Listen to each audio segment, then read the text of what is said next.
नमस्कार बच्चों, आज हम कक्षा 11 के इतिहास विषय के पाठ 9 औद्योगिक क्रांति इसके 10वें भाग को समझ रहे हैं। और आज हम जानेंगे कि जब औद्योगिक क्रांति हुई तो उसके बाद लोगों के जीवन में कौन कौन से परिवर्तन आए।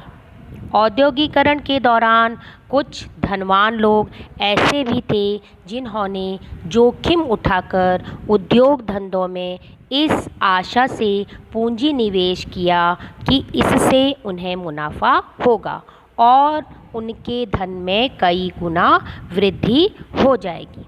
तो कई जो धनवान लोग थे और जिनका बिजनेस था, जिन्होंने उद्योग छोटे छोटे कुटीर उद्योग स्थापित करे थे, उन्होंने अपनी उद्योग में और ज़्यादा इन्वेस्टमेंट किया, पूंजी निवेश किया उन्होंने और ज़्यादा।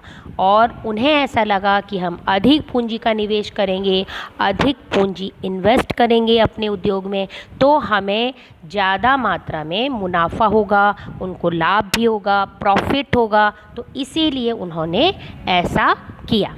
अधिकांश मामलों में यह धनराशि यानी पूंजी कई गुना बढ़ी। तो जब उन्होंने ऐसा किया तो अधिकतर लोगों की पूंजी बढ़ी। जब उन्होंने इन्वेस्ट किया ज़्यादा पैसा तो उनकी पूंजी में बढ़ोतरी ही हुई। कुछ ही मामले ऐसे थे जहाँ पर बढ़ोतरी नहीं हुई थी। धन में माल, आय, बच्चों ये आय है, आय में और सेवाओं, ज्ञान और उत्पादक कुशलता के रूप में अचानक वृद्धि हुई। तो लोगों के धन में, उनके माल जो बनाना था के मतलब वो जो सामान जैसे कपड़ा है तो कपड़ा जो सामान है बनाते थे कपड़ों की, उसमें वृद्धि हुई, आय में वृद्धि हुई, है ना। और सेवाओं में, है ना, बहुत सारे लोग गांव से शहरों की तरफ आ गए थे तो सर्विस देने वाले लोग ज़्यादा थे। और ज्ञान में वृद्धि हुई क्योंकि आवश्यकता थी उस समय कि नए नए आविष्कार किए जाएं। तो फिर आवश्यकता आविष्कार की जननी होती है, अनेक आविष्कार हुए, इस प्रकार लोगों के ज्ञान में वृद्धि हुई। और उत्पादक कुशलता, है ना, उनमें उत्पादन करने का स्किल डेवलप हुआ। तो इस प्रकार अचानक ऐसी वृद्धि हुई, लेकिन इसका मनुष्य को दूसरे रूप में भारी खामियाजा उठाना पड़ा। तो जब ये तो इतनी सारी वृद्धि हो गई थी, है ना, अच्छा ही है कि धन में वृद्धि हुई, माल में वृद्धि हुई, आय में वृद्धि हुई, है ना, इनकम ये आय है बच्चों।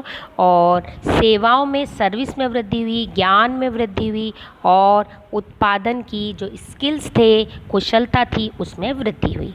लेकिन क्या हुआ कि मनुष्य को ही इसकी जो है खामियाजा, इसकी कुछ कमी उनके जीवन में हो गई। इसका कुछ ना कुछ जो है बेनिफिट तो मिला और उनके जीवन में जो कमियां आ गई, इसकी जो भारी जो खामियाजा उठाना पड़ा वो क्या था, इससे परिवार टूट गए। तो औद्योगिक क्रांति के बाद क्या हुआ कि परिवार टूट गए। मतलब पहले जॉइंट फैमिली थी, सभी लोग जो है एक साथ रहते थे, दादा दादी, चाचा चाची, ताऊ ताई, मम्मी पापा, बच्चे, सब परिवार के तो एक साथ रहते थे।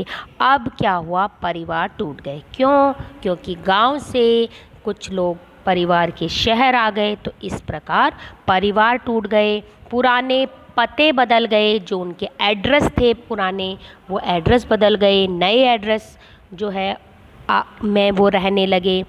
और जो है लोगों को नई जगह रहना पड़ा, उस जगह रहना पड़ा जिस जगह के वातावरण से वे परिचित नहीं थे और आबो हवा से वे परिचित नहीं थे, लेकिन उन्हें वहाँ रहना पड़ा। शहर विकृत होने लगे, कारखानों में काम करने की परिस्थितियाँ एकदम बिगड़ गई। जैसा कि पहले भी हमने पढ़ा कि जो है काम करने की, जो मज़दूरों के काम करने की जो परिस्थितियाँ थी वो बहुत विकट थीं और उनको जो है काम के घंटे अधिक थे, उनके जो वेतन उन्हें कम दिया जाता था। और ऐसी परिस्थितियाँ थी जिसमें धुआं, जिसमें उन्हें जो है शरीर को उनको बहुत कष्ट होता था। तो विकट परिस्थितियों में उन्हें कार्य करना पड़ता था। तो औद्योगिक क्रांति से ये परिवर्तन आए। फिर इंग्लैंड में जो है 50,000 से अधिक की आबादी वाले नगरों की संख्या 1750 में केवल 2 थी। 2 ही नगर ऐसे थे इंग्लैंड में जहाँ पर 1750 में 50,000 से अधिक आबादी थी, लेकिन उनकी आबादी बढ़ती गई और 1850 में 29 ऐसे नगर थे जिनकी आबादी 50,000 से अधिक हो गई और उस रफ्तार से रहन सहन के अन्य साधनों में भी वृद्धि हुई। तो जिस प्रकार जो है जीवन की परिस्थितियां बदली, उसी प्रकार जो है रहन सहन की जो रफ्तार थी उसमें भी परिवर्तन आया, अनेक साधनों में वृद्धि हुई। तो इस प्रकार वहाँ रहने के लिए पर्याप्त व्यवस्था नहीं थी। कहाँ? शहरों में। शहरों में रहने के लिए पर्याप्त व्यवस्था नहीं थी। और कौन कौन सी व्यवस्था नहीं थी? सफाई और स्वच्छ पेयजल की व्यवस्था में भी बढ़ती हुई शहरी आबादी के मुताबिक सुधार नहीं हुए थे। तो इस प्रकार उनमें पर्याप्त सुविधा नहीं थी, न तो सफाई की, न स्वच्छता की व्यवस्था थी, न ही पीने के पानी की सुविधा थी।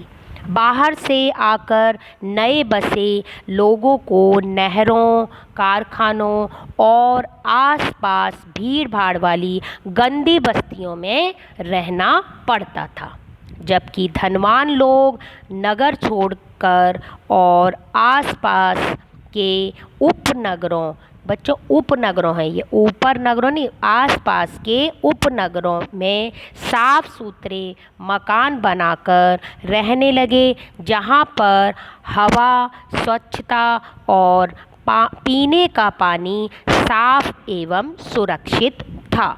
तो इस प्रकार जो धनी व्यक्ति थे वो जो शहर थे जहाँ भीड़ भाड़ वाली आबादी रहती थी वहाँ से अलग, क्योंकि उनके पास पैसा था तो वहाँ से अलग एक छोटा उपनगर नगर के पास ही उन्होंने बना लिया और वो मकानों में रहने लगे। बिल्कुल साफ़ सुथरे मकान थे, साफ़ हवा थी वहाँ पर, क्योंकि पॉल्यूशन नहीं था, औद्योगिक संस्थान वहाँ पर नहीं थे और पीने का पानी भी बिल्कुल साफ़ था और उनके लिए सुरक्षित था, है ना, कोई बीमारी उनको नहीं हो सकती थी।